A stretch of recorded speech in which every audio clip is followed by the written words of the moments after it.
नमस्कार बच्चों, स्वागत है आपका हमारे YouTube चैनल में। तो आज के इस वीडियो में हम पढ़ने वाले हैं पार्ट 3, जिसका नाम है धार्मिक सौहार्द। तो धार्मिक सौहार्द मतलब होता क्या है बच्चों? देखो, जो भी धर्म है वे सभी मिलजुल करके रहे, अच्छे से रहे, आपस में उनका प्रेम बना रहे, ठीक है, लड़ाई झगड़ा ना करे, ये होता है इसका मतलब। चलिए अभी शुरू करते हैं और देखते हैं कि यहाँ पर क्या दिया है। देखो यहाँ पर क्या दिया है, भाषा और धर्म में पाई जाने वाली विविधता भारतीय समाज की महत्वपूर्ण विशेषता है। देखो बच्चों, ये जो हमारा भारतीय समाज है, यहाँ पर भाषा और धर्म में विविधताएं पाई जाती हैं। मतलब सबके भाषाएं अलग है, धर्म अलग है कि नहीं? तो ये हमारे समाज की क्या है, बहुत ही महत्वपूर्ण विशेषता है। इसी विशेषता को ध्यान में रखकर भारतीय संविधान द्वारा सर्वप्रथम सर्वधर्म समभाव सिद्धांत को स्वीकारा गया है। और इसी विशेषताओं को ध्यान में रखकर जो हमारा भारतीय संविधान है, इसने क्या किया है, सर्वधर्म समभाव सिद्धांत को स्वीकारा है। सर्वधर्म समभाव मतलब क्या? सारे धर्म समान है, कोई भी बड़ा या छोटा नहीं है। इस सिद्धांत को स्वीकारा गया है। मध्यकालीन भारतीय समाज जीवन में भी इसी सिद्धांत के आधार पर धार्मिक सौहार्द के प्रयास हुए थे। इन प्रयासों में भक्ति आंदोलन, सिख धर्म और सूफी पंथ का हमारे समाज में विशिष्ट स्थान है। ये विचारधारा भारत के अलग अलग प्रदेशों में निर्माण हुई। उन्होंने ईश्वर की भक्ति के साथ साथ धार्मिक और सांप्रदायिक समरसता पर बल दिया। इस पाठ में हम इस विषय से संबंधित जानकारी प्राप्त करेंगे। देखो बच्चों, यहाँ पर क्या दिया गया है कि जो हमारा मध्यकालीन भारत था, इसमें भी क्या किया गया कि धार्मिक सौहार्द बना रहे, कोई किसी से भी लड़ाई झगड़ा ना करे, इसके लिए ना प्रयास हुए थे। ठीक है, इन प्रयासों में क्या क्या कौन कौन है? तो देखो, इन प्रयासों में भक्ति आंदोलन आता है, फिर सिख धर्म और सूफी पंथ का हमारे समाज में बहुत ही विशिष्ट स्थान है। ठीक है, और ये जो विचारधाराएं थी भारत के अलग अलग प्रदेशों में निर्माण हुई थी। उन्होंने ईश्वर की भक्ति के साथ साथ, मतलब भगवान की भक्ति के साथ साथ धार्मिक और सांप्रदायिक समरसता पर बल दिया। मतलब सारे धर्म क्या है, समान है, कोई किसी से भी अलग नहीं है, बड़ा या छोटा नहीं है, सबको मिलजुल करके रहना चाहिए, इस पर बल दिया गया। तो इस पाठ में हम इसी के बारे में पढ़ेंगे। ठीक है ना, ये तो थोड़ा सा क्या था, इंट्रोडक्शन। ठीक है, कि इस पाठ में आखिर है क्या क्या नहीं है, किस लिए है। ठीक है, जैसे हर पाठ के पहले थोड़ा सा इंट्रोडक्शन देता है ना, परिचय, वैसे ही ये थोड़ा परिचय था। अब पाठ तो शुरू होता है यहाँ से।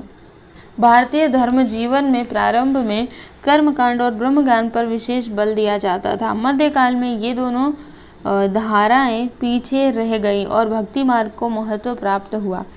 इस मार्ग में अधिकार को लेकर निरर्थक भेदभाव नहीं था। फलस्वरूप धार्मिक सौहार्द को अधिक बल मिला। भारत के अलग अलग प्रांतों में स्थानीय परिस्थिति का अनुसरण कर भक्ति मार्ग के अलग अलग पंथों का उदय हुआ। भक्ति मार्ग ने संस्कृत भाषा के स्थान पर सामान्य लोगों की भाषाओं का अवलंब किया। परिणामतः प्रादेशिक भाषाओं के विकास में इन धार्मिक आंदोलनों का बहुत बड़ा सहयोग प्राप्त हुआ। देखिए यहाँ पर क्या दिया गया है कि जो भारतीय धर्म है, ठीक है, जीवन में प्रारंभ में, मतलब भारतीय धर्म जीवन में पहले कैसा था, मतलब प्रारंभ में कैसा था, कर्मकांड और ब्रह्म ज्ञान पर विशेष बल दिया गया था। ठीक है, कर्मकांड मतलब क्या होता है, जैसे पूजा पाठ वगैरह करना, मतलब जो आपको दिखाई दे, जो आप अपने हाथों से कर रहे हो। ठीक है, ये क्या है आपका कर्मकांड। और ब्रह्म ज्ञान मतलब क्या, ध्यान लगाना। ठीक है, ये हो गया ब्रह्म ज्ञान। तो इस पर ज़्यादा बल दिया गया था, विशेष रूप से बल दिया गया था प्रारंभ में। लेकिन मध्यकाल में क्या हुआ, ये जो दोनों धाराएं थी, ब्रह्म ज्ञान और कर्मकांड की, ये पीछे रह गई और भक्ति मार्ग को महत्व प्राप्त हुआ। ठीक है, मध्यकालीन भारत में किसको महत्व प्राप्त हुआ था, भक्ति मार्ग को महत्व प्राप्त हुआ था। ठीक है, तो याद कर लो इसको, कहीं आपसे अगर परीक्षा में पूछ दिया तो आप क्या करोगे, इसलिए याद कर लेना कि मध्यकाल में भक्ति मार्ग को महत्व प्राप्त हुआ था। ठीक है, इस मार्ग में अधिकार को लेकर निरर्थक भेदभाव नहीं था। मतलब इस मार्ग में जो था, इसमें ना अधिकार को लेकर के कोई भी भेदभाव नहीं था। फलस्वरूप धार्मिक सौहार्द को अधिक बल मिला। मतलब जिसके परिणाम स्वरूप क्या हुआ कि जो धार्मिक सौहार्द है, इसको अधिक बल मिला। ठीक है, भारत के अलग अलग प्रांतों में स्थानीय परिस्थिति का अनुसरण कर भक्ति मार्ग के अलग अलग पंथों का उदय हुआ। ठीक है, भक्ति मार्ग ने संस्कृत भाषा के स्थान पर सामान्य लोगों की भाषाओं का क्या किया, अवलंब किया। परिणामतः प्रादेशिक भाषाओं के विकास में इन धार्मिक आंदोलनों का बहुत बड़ा सहयोग प्राप्त हुआ। अब यहाँ पर हम भक्ति आंदोलन के बारे में पढ़ेंगे। देखो क्या दिया है, ऐसा माना जाता है कि भक्ति आंदोलन का उद्गम दक्षिण भारत में हुआ। देखो यहाँ पर क्या दिया है कि ऐसा माना जाता है कि जो भक्ति आंदोलन है इसका उद्गम मतलब क्या होता है, उदय, ठीक है। इसकी शुरुआत कहाँ पर हुई, दक्षिण भारत में हुई। इस क्षेत्र में नैनार और आलवार भक्ति आंदोलनों का उदय हुआ। इस क्षेत्र में किन भक्ति आंदोलनों का उदय हुआ था, नैनार और आलवार। समझ में आया, नैनार और आलवार याद रखना। नैनार शिव भक्त थे तो आलवार विष्णु भक्त थे। देखो नैनार कौन थे, शिव भक्त, और आलवार विष्णु भक्त। शिव और विष्णु एक ही हैं, यह मानकर उनके बीच समन्वय स्थापित करने के प्रयास भी हुए। देखो क्या हुआ था, ये जो नैनार थे ये शिव भक्त थे, आलवार कैसे थे, विष्णु भक्त थे, ठीक है। शिव और विष्णु एक ही हैं, यह मान करके उनके बीच समन्वय स्थापित करने के प्रयास किए गए। मतलब यह माना गया कि शिव और विष्णु एक ही हैं, ठीक है, और इतना मान करके उनके बीच में ऐसा मतलब समन्वय मतलब क्या होता है, मिलजुल करके रहना, ठीक है। तो ये स्थापित करने के प्रयास किए गए।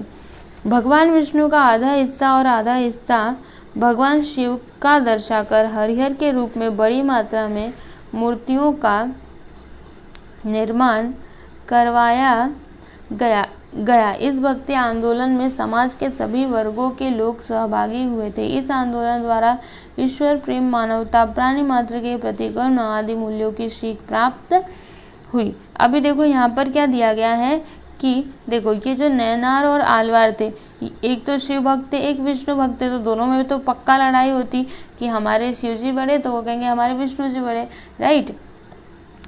तो ऐसा प्रयास किया गया कि शिव और विष्णु एक ही है, ऐसा मतलब ऐसा दर्शाने के लिए प्रयास किए गए। तो उन्होंने क्या किया, जो मूर्ति थी ना उसमें क्या बनाया गया, आधा हिस्सा भगवान शिव का और आधा हिस्सा भगवान विष्णु जी का, ठीक है।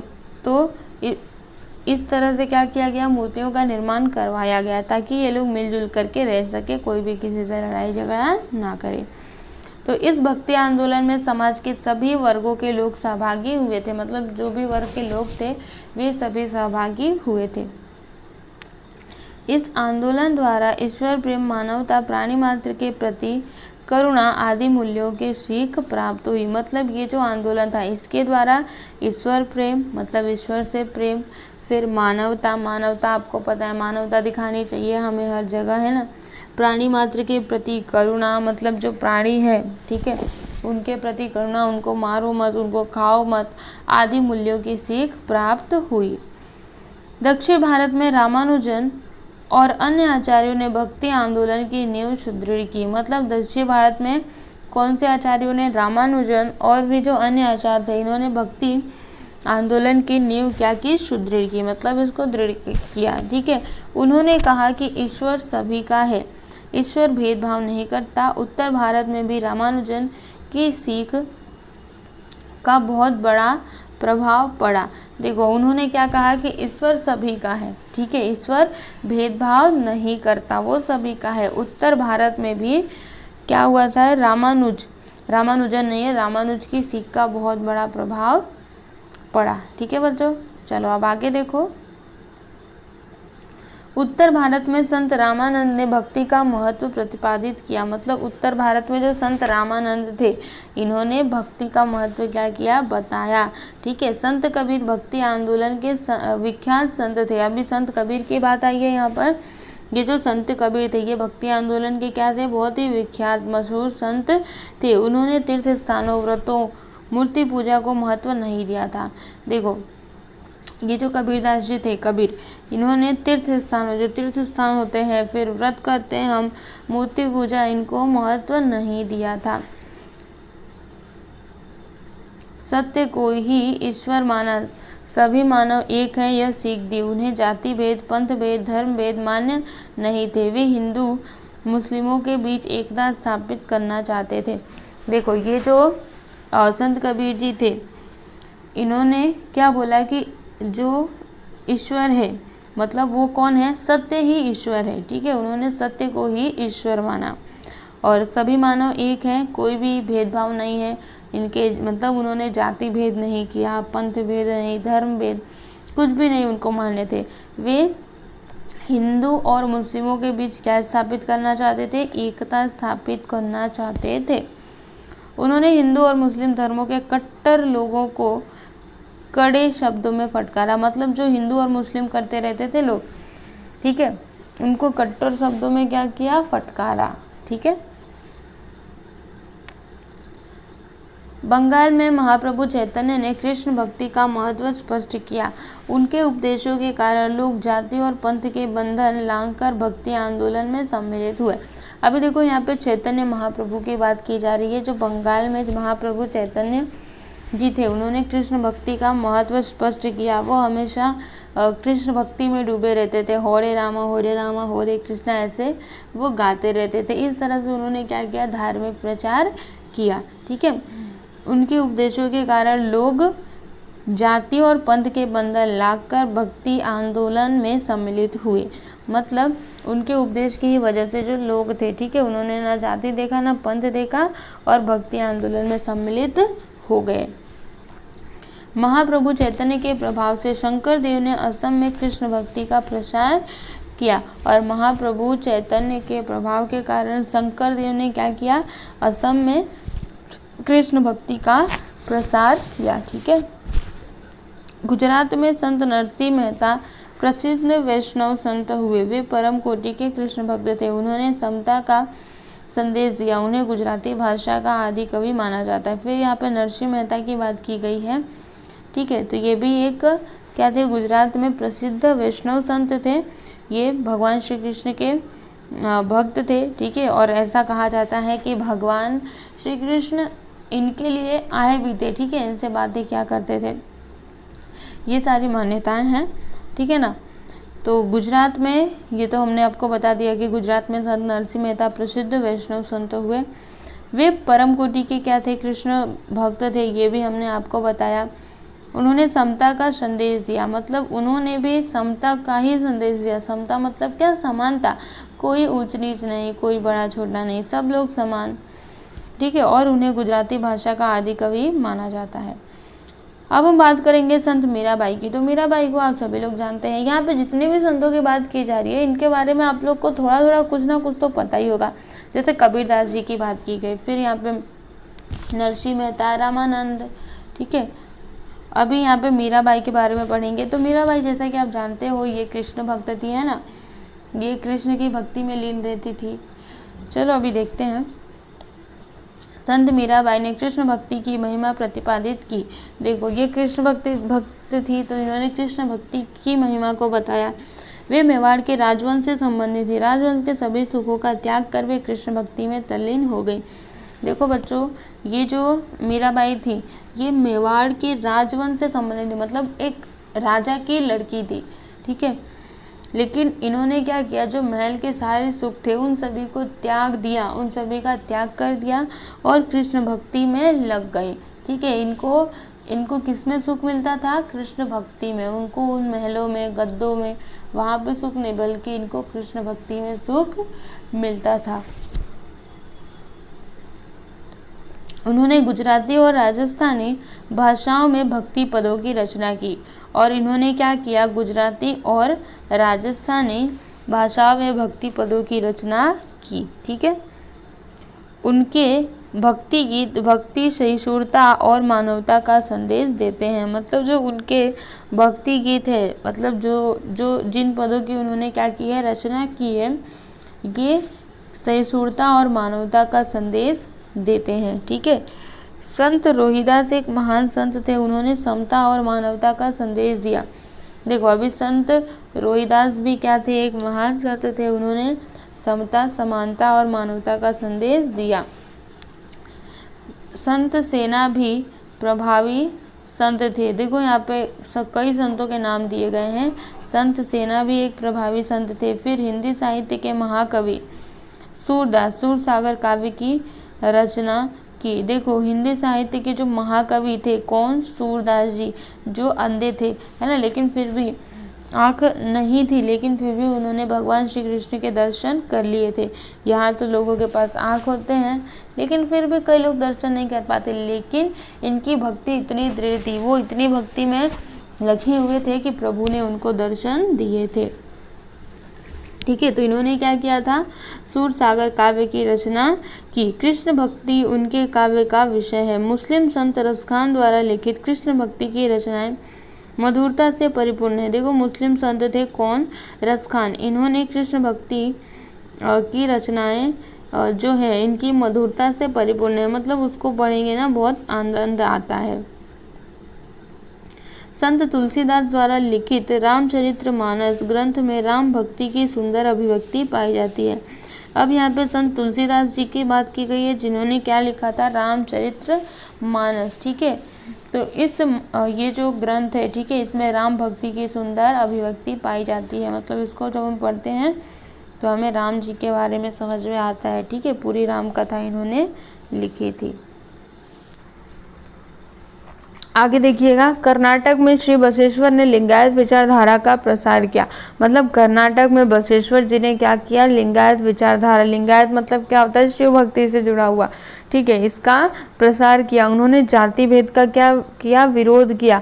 मतलब हमें जाति के आधार पर भेदभाव नहीं करना चाहिए। और श्रम प्रतिष्ठा का महत्व समझाया। किन्होंने समझाया, श्री बसवेश्वर जी ने। उनका काय कवे कैलाश यह वचन प्रसिद्ध है। और उनका कौन सा वचन प्रसिद्ध है, काय कवे कैलाश। इस वचन का अर्थ क्या है, श्रम ही कैलाश है। समझ में आया, मतलब श्रम ही भगवान है। उन्होंने अपने आंदोलन में स्त्रियों को भी सम्मिलित करवाया। मतलब ये जो श्री बसवेश्वर जी थे, उन्होंने अपने आंदोलनों में स्त्रियों को भी सम्मिलित करवाया। ठीक है, उनके आंदोलन में स्त्रियां भी क्या थी, सम्मिलित थी। अनुभव मंटप सभागृह में धर्म से संबंधित विचार विमर्श गोष्ठियां होती थी। देखो एक सभागृह था जिसका नाम था अनुभव मंटप। ठीक है, इस सभागृह में धर्म से संबंधित विचार विमर्श, मतलब लोग बातें करते थे, फिर कोई कहानियां बताते थे। ठीक है, तो ये सारी बातें उस अनुभव मंटप में होती थी। इनमें सभी जातियों के स्त्री पुरुष सहभागी होने लगे। फिर ये जो सभाएं हो रही थी, ठीक है, सभागृह में सब लोग आ रहे थे, इसमें सभी जातियों के स्त्री पुरुष सहभागी होने लगे। उन्होंने अपनी सीख लोक भाषा कन्नड़ में वचन साहित्य के माध्यम से दी। मतलब ये जो कौन थे, श्री बसवेश्वर। ठीक है, उन्होंने अपने सीख को लोक भाषा कन्नड़ में वचन साहित्य के माध्यम से दी। कि मतलब उन्होंने कन्नड़ में जो उनकी सीख थी उसको दी। उनके कार्यों का समाज पर बहुत प्रभाव पड़ा, और उन्होंने जो भी कार्य किए उनका समाज पर बहुत प्रभाव पड़ा। श्री बसवेश्वर के अनुयायियों ने मराठी भाषा में भी रचनाएं की। और देखो जो बसवेश्वर जी के अनुयायी थे, उनको मानने वाले थे, उन्होंने मराठी भाषा में भी रचनाएं की। उनमें मनमत स्वामी का लिखा परम रहस्य ग्रंथ प्रसिद्ध है। और उनमें अगर देखा जाए तो मनमत स्वामी ने एक ग्रंथ लिखा था परम रहस्य, ये क्या है, प्रसिद्ध है। कर्नाटक में पंप पुरंदर दास आदि महान संत हुए। कर्नाटक में कौन कौन से महान संत हुए, पंप पुरंदर दास, ये सभी महान संत हुए। उन्होंने कन्नड़ भाषा में असंख्य भक्ति पदों को रचा। और इन संतों ने क्या किया, कन्नड़ भाषा में असंख्य, मतलब जिनको आप गिन भी नहीं सकते, ऐसे भक्ति पदों को रचा। ठीक है बच्चों, इतना आपको समझ में आया। अब यहाँ पर देखो आगे क्या है, महानुभाव पंथ। तो 13वीं शताब्दी में चक्रधर स्वामी ने महाराष्ट्र में महानुभाव पंथ की स्थापना की थी। देखो 13वीं शताब्दी में चक्रधर स्वामी जी ने महाराष्ट्र में किस पंथ की स्थापना की, महानुभाव पंथ की स्थापना की। यह पंथ कृष्ण भक्ति की सीख देता है। ये जो पंथ है महानुभाव पंथ, ये किसकी सीख देता है, कृष्ण भक्ति की सीख देता है। श्री गोविंद प्रभु चक्रधर स्वामी के गुरु थे। देखो श्री गोविंद प्रभु जी जो थे, ठीक है, श्री गोविंद प्रभु किसके गुरु थे, चक्रधर स्वामी जी के गुरु थे। चक्रधर स्वामी के शिष्यों में सभी जातियों के स्त्री पुरुषों का समावेश था। मतलब चक्रधर स्वामी जी के जो भी शिष्य थे, ठीक है, उनमें सभी जातियों के स्त्री पुरुषों का समावेश था। मतलब उसमें सभी जाति के स्त्री पुरुष थे। वे समता के समर्थक थे। उन्होंने संपूर्ण महाराष्ट्र में भ्रमण करके मराठी में उपदेश किया।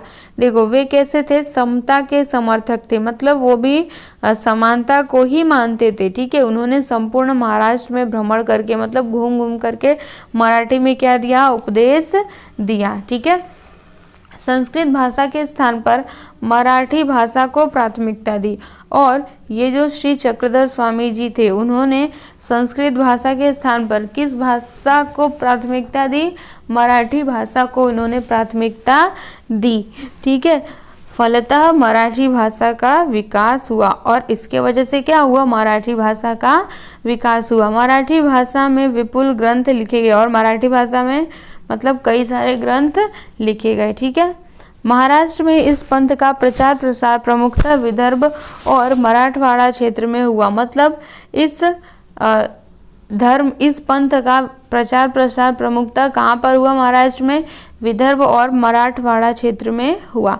विदर्भ में रिद्धिपुर नामक स्थान इस पंथ का महत्वपूर्ण केंद्र है। और विदर्भ की अगर बात हम करें तो विदर्भ में रिद्धिपुर नामक कोई स्थान है, वहाँ पर इस पंथ का महत्वपूर्ण क्या है, केंद्र है। यह पंथ पंजाब, अफगानिस्तान जैसे दूरस्थ प्रदेशों में भी पहुँचा था।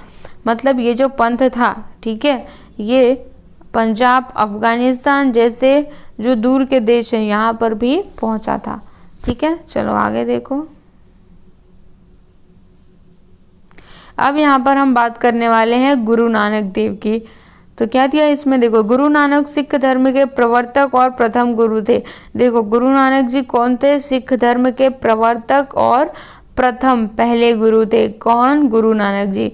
उनके कार्यों का उल्लेख धार्मिक समन्वय के बहुत बड़े प्रयास के रूप में करना चाहिए। मतलब इन्होंने जो भी कार्य किए वे सभी किसके लिए थे, धार्मिक समन्वय स्थापित करने के लिए, कि सभी धर्मों के लोग मिलजुल करके रहें, कोई भी किसी से लड़ाई झगड़ा ना करे, भेदभाव ना करे। ठीक है, वे हिंदू और मुस्लिम धर्मों के तीर्थ स्थानों पर गए, वे मक्का भी गए थे। भक्ति भाव सभी और एक जैसा है, यह बात उनके ध्यान में आई। देखो ये जो थे गुरु नानक देव जी, ये हिंदू और मुस्लिम धर्मों के तीर्थ स्थानों पर गए, मतलब दोनों जगह गए। ठीक है, वे मक्का भी गए थे और उन्होंने क्या बोला था कि मतलब उनके ध्यान में कौन सी बात आई कि भक्ति भाव सभी और क्या है, एक जैसा है। चाहे वो मक्का जाए या फिर किसी हिंदू के तीर्थ स्थान पे जाएं, उनको ऐसा लगा, उनके ध्यान में बात आई कि भक्ति भाव सभी और क्या है, एक जैसा ही है। उन्होंने सीख दी कि सबके साथ एक जैसा आचरण करो। उन्होंने कैसा सीख दिया कि सभी के साथ, किसी के साथ भेदभाव मत करो, सभी के साथ एक जैसा व्यवहार करो। हिंदू और मुस्लिमों के बीच एकता स्थापित करने हेतु उन्होंने उपदेश किए। वे शुद्ध आचरण पर बल देते थे। देखो ये जो गुरु नानक देव जी थे, इन्होंने हिंदू और मुस्लिम दोनों के बीच में एकता स्थापित करने के लिए उपदेश किए। ठीक है, वे शुद्ध आचरण पर बल देते थे। गुरु नानक के उपदेशों से लोग प्रभावित हो गए, उनके शिष्यों की संख्या दिन प्रतिदिन बढ़ती गई। गुरु नानक के अनुयायियों को शिष्य अर्थात सिख कहते हैं। गुरु ग्रंथ साहिब सिखों का पवित्र ग्रंथ है। इस ग्रंथ में स्वयं गुरु नानक, संत नामदेव, संत कबीर आदि संतों की रचनाओं का समावेश है। देखो ये जो गुरु नानक जी थे, इनके उपदेशों से लोग क्या हो गए, प्रभावित हो गए। ठीक है, उनके शिष्यों की संख्या दिन प्रतिदिन बढ़ती गई। गुरु नानक के अनुयायियों को शिष्य अर्थात मतलब जो गुरु नानक के अनुयायी, उनको मानने वाले होते हैं, उनको क्या कहते हैं, शिष्य अर्थात मतलब सिख कहते हैं। ठीक है, गुरु ग्रंथ साहिब सिखों का क्या है, पवित्र ग्रंथ है। और इनमें किन किसकी रचनाओं का समावेश है वो देखो गुरु नानक, संत नामदेव, संत कबीर आदि संतों की रचनाओं का इसमें समावेश है। किसमें, गुरु ग्रंथ साहिब में। गुरु नानक के पश्चात सिखों के 9 गुरु हुए। गुरु गोविंद सिंह सिखों के 10वें गुरु थे। देखो गुरु नानक जी के पश्चात सिखों के कितने गुरु हुए, 9 गुरु हुए। ठीक है, तो गुरु गोविंद सिंह जी क्या थे, सिखों के 10वें गुरु थे। समझ में आया। उनके पश्चात सभी सिख गुरु गोविंद सिंह के आदेश के अनुसार धर्म ग्रंथ गुरु ग्रंथ साहिब को ही गुरु मानने लगे। मतलब क्या हुआ इसका, देखो ये जो गुरु गोविंद सिंह जी जो थे, ये सिखों के 10वें गुरु थे। ठीक है, इनके बाद क्या हुआ कि सभी सिख गुरु गोविंद सिंह के आदेश के अनुसार, मतलब गुरु गोविंद सिंह ने आदेश जो दिया था उसके अनुसार धर्म ग्रंथ गुरु ग्रंथ साहिब को ही गुरु मानने लगे। मतलब जो धर्म ग्रंथ है गुरु ग्रंथ साहिब, इसको ही गुरु मानने लगे। ठीक है, अब यहाँ पे हम बात करने वाले हैं सूफी संत की। ठीक है, इतना पढ़ लिया तो आपका ये जो पार्ट है ये पूरा खत्म हो जाएगा। तो चलो सूफी संत में देखो क्या दिया गया है। इस्लाम में सूफी संप्रदाय एक पंथ है। देखो इस्लाम में सूफी संप्रदाय क्या है, एक पंथ है। ठीक है, सूफी संप्रदाय एक पंथ है। सूफी संतों की यह श्रद्धा थी कि ईश्वर प्रेममय है, भक्ति प्रेम और भक्ति मार्ग पर चलकर ही ईश्वर के पास पहुंचा जा सकता है। देखो सूफी संत जो थे उनकी क्या श्रद्धा थी कि ईश्वर कैसा है, प्रेममय है।